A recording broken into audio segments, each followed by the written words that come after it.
Quelle est la place qu'occupe la solennité du Sacré-Cœur dans la liturgie catholique?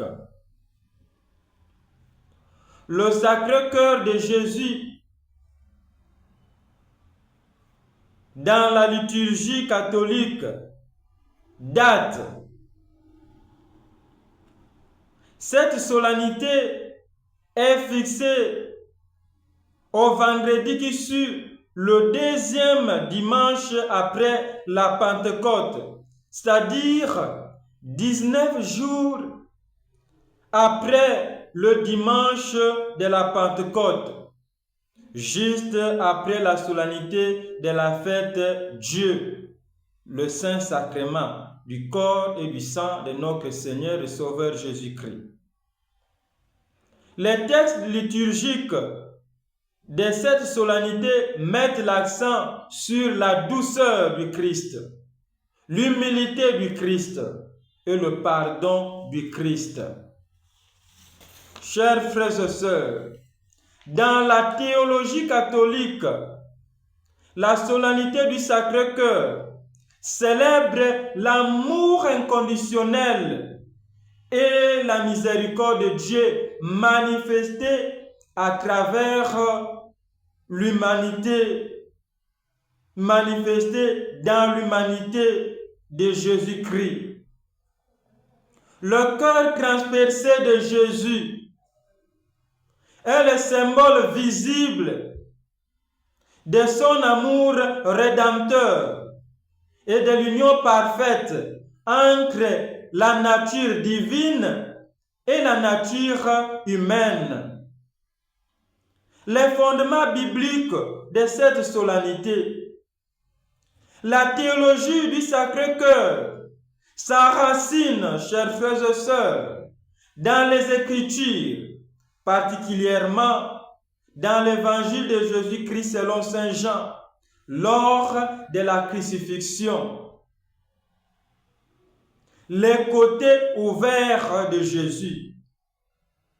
Je cite, un des soldats de sa lance lui perça le côté et aussitôt il en sortit du sang et de l'eau. Fin de citation.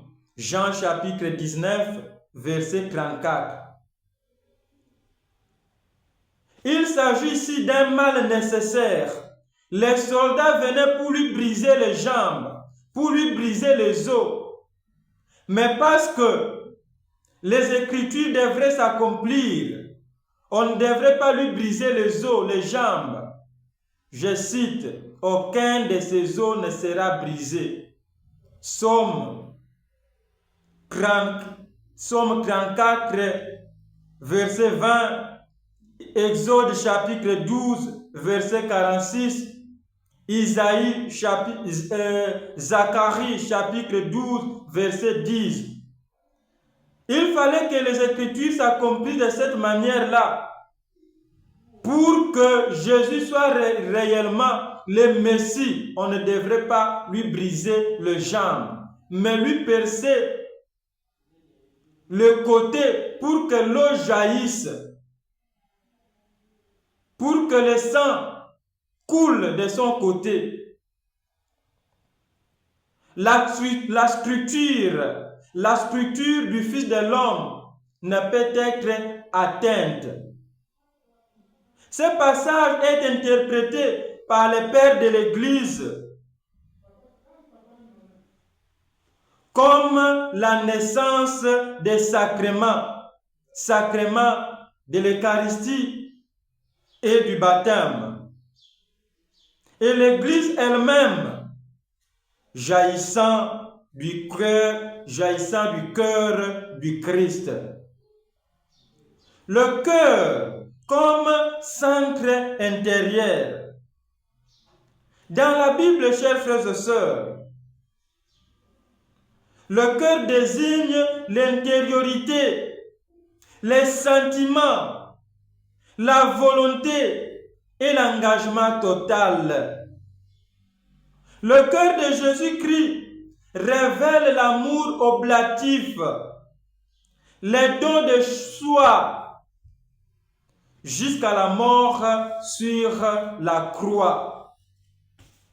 Signification théologique et spirituelle du Sacré-Cœur de Jésus. La dévotion et la théologie qui entourent cette solennité reposent sur plusieurs axes majeurs. Amour infini, agapé. Le Sacré-Cœur est le réceptacle et l'expression de l'amour de la Trinité pour l'humanité pécheresse. Il rappelle que Dieu n'est pas distant, mais compatit avec ses créatures. Mon frère, ma soeur, lorsque tu souffres, lorsque tu es malade, lorsque tu es dans les difficultés, lorsque tu es dans les moments difficiles, Dieu n'est pas distant, il compatit avec toi. Il a un cœur aimable, un cœur miséricordieux. Son amour inconditionnel te suit, t'accompagne toujours et à jamais. L'incarnation réelle, le Christ a un véritable cœur de chair. Et cet organe physique est le trône de son amour divin. Le corps et la matière sont ainsi pleinement valorisés par le mystère de l'incarnation. La réparation, cette dimension popularisée par les apparitions du Christ à Sainte Marguerite Marie Alacoque